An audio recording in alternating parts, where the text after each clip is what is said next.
السلام عليكم ورحمة الله وبركاته. الحمد لله رب العالمين، والصلاة والسلام الأتمان الأكملان على محمد خاتم النبيين وعلى آله وصحبه الغر الميامين ومن تبعهم وتابعيهم بإحسان إلى يوم الدين، أما بعد. فأعوذ بالله السميع العليم من الشيطان الرجيم، من همزه ونفخه ونفثه. بسم الله الرحمن الرحيم. رب اشرح لي صدري ويسر لي أمري واحلل عقدة من لساني يفقه قولي. رب زدني علما.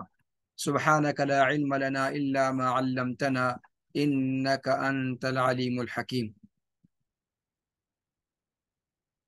أعوذ بالله السميع العليم من الشيطان الرجيم. بسم الله الرحمن الرحيم. يا أهل الكتاب لا تغلوا في دينكم ولا تقولوا على الله إلا الحق. آپ تمام مشاہدین کا اصول الایمان کی شرح میں دل کی اتھاہ گہرائیوں سے خیر مقدم ہے۔ آج ہمارا موضوع ہے توحید الوہیت کے ضمن میں جن باتوں کا بطور خاص تذکرہ کیا جا رہا تھا، ان میں سے غلو کے موضوع پر آج آپ سے گفتگو کرنی ہے۔ جو چیزیں توحید الوہیت کے مضمون پر اثر انداز ہوتی ہیں، ان میں سے بہت ساری چیزوں کا تذکرہ اس سے پہلے کے دروس میں آپ کے سامنے پیش کیا گیا۔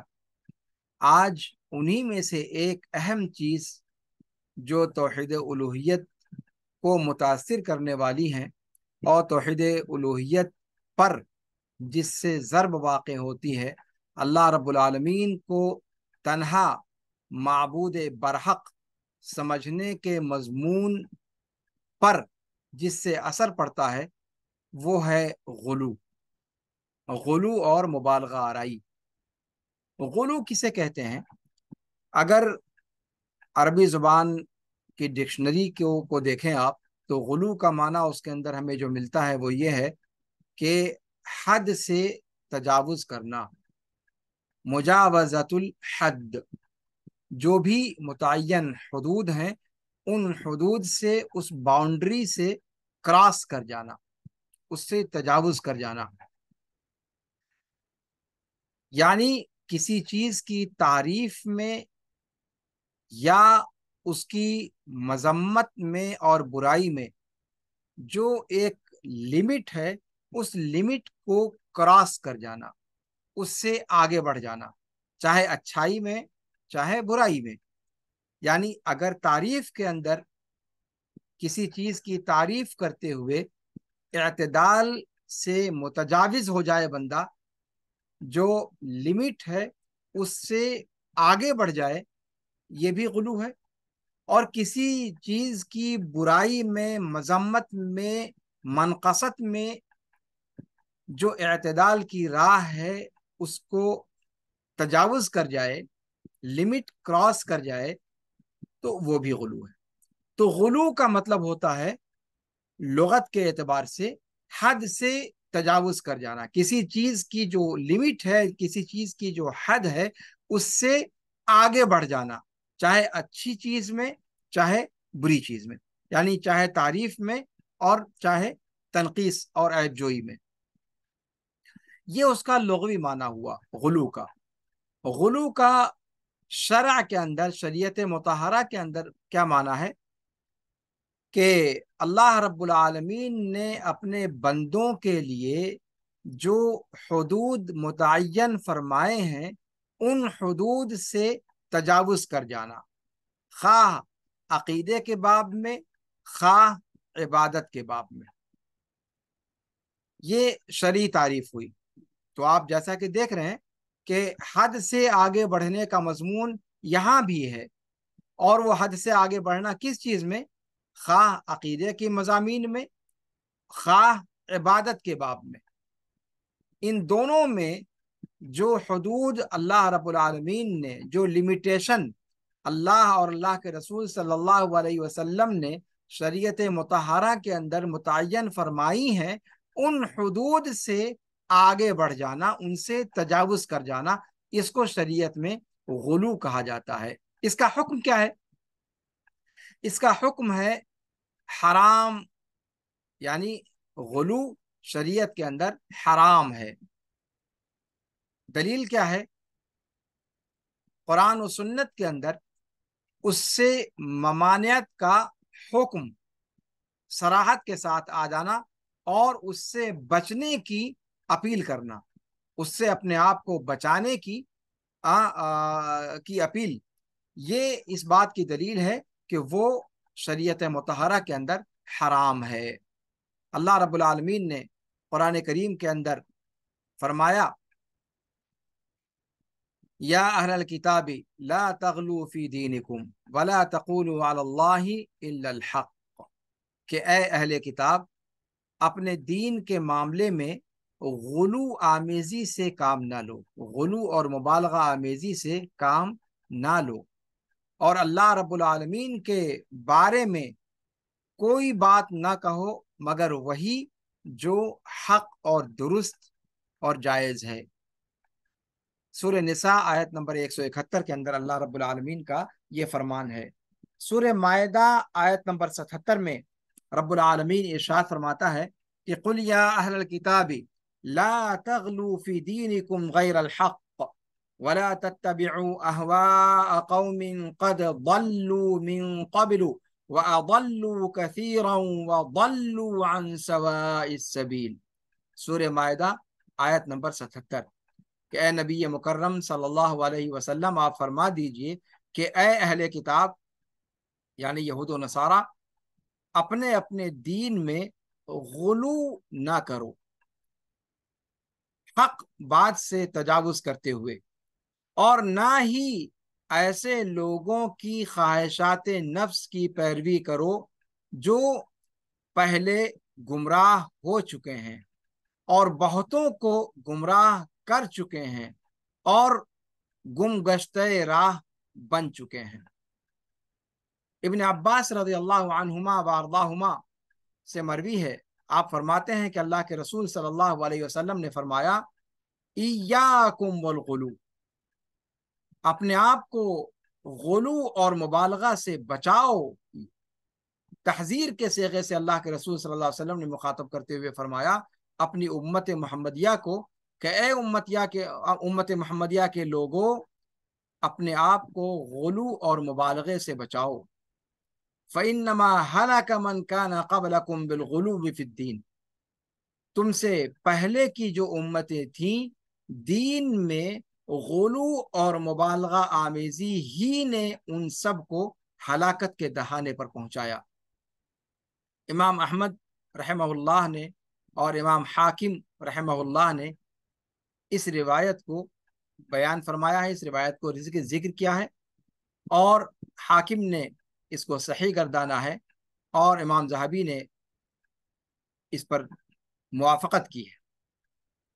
ابن مسعود رضی اللہ عنہ وارضاہ سے مروی ہے کہ اللہ کے رسول صلی اللہ علیہ وسلم نے فرمایا، ہلک المتنطعون، کہ مبالغہ آرائی کرنے والے، غلو برتنے والے ہلاک و برباد ہو گئے۔ آپ صلی اللہ علیہ وسلم نے 3 بار یہ بد دعا دی۔ امام مسلم نے اس کو روایت کیا ہے۔ عمر بن الخطاب رضی اللہ عنہ وارضاہ سے مروی ہے کہ اللہ کے رسول صلی اللہ علیہ وسلم نے فرمایا، لا تطرونی کما اطرت النصارى عیسی ابن مریم انما انا عبد اللہ ورسولہ۔ امام بخاری رحمہ اللہ نے اس روایت کو ذکر فرمایا ہے کہ میرے بارے میں حد سے تجاوز نہ کرو، جیسا کہ نصارہ نے عیسی ابن مریم کے بارے میں علیہ وعلی نبینا الصلاۃ والتسلیم، جیسا کہ نصارہ نے عیسی ابن مریم کے بارے میں کیا۔ میں صرف اللہ کا بندہ اور اس کا رسول ہوں۔ اس حدیث سے مراد کیا ہے کہ اے امت محمدیہ کے لوگوں، میری تعریف میں، یا اللہ کے رسول صلی اللہ علیہ وسلم خود اپنی ذات شریفہ کے بارے میں فرما رہے ہیں۔ اب آپ اندازہ لگائیے کہ اگر اللہ کے رسول صلی اللہ علیہ وسلم خود اپنی ذات بابرکات کے بارے میں اس طرح کی بات فرما رہے ہیں، تو پھر امت میں کسی اور ولی کی یا صالحین کی یا پیر پگاڑوں کی اوقات کیا ہے اللہ کے رسول صلی اللہ علیہ وسلم کے سامنے؟ اس کا اندازہ آپ خود لگا سکتے ہیں۔ چاہے جتنے بڑے علماء ہوں، چاہے جتنے بڑے صالحین میں سے ہوں، چاہے جتنے بڑے اولیاء اللہ میں سے ہوں، ان کی شان میں، تعریف میں، مدح میں غلو اور مبالغہ آرائی یہ حرام عمل ہے۔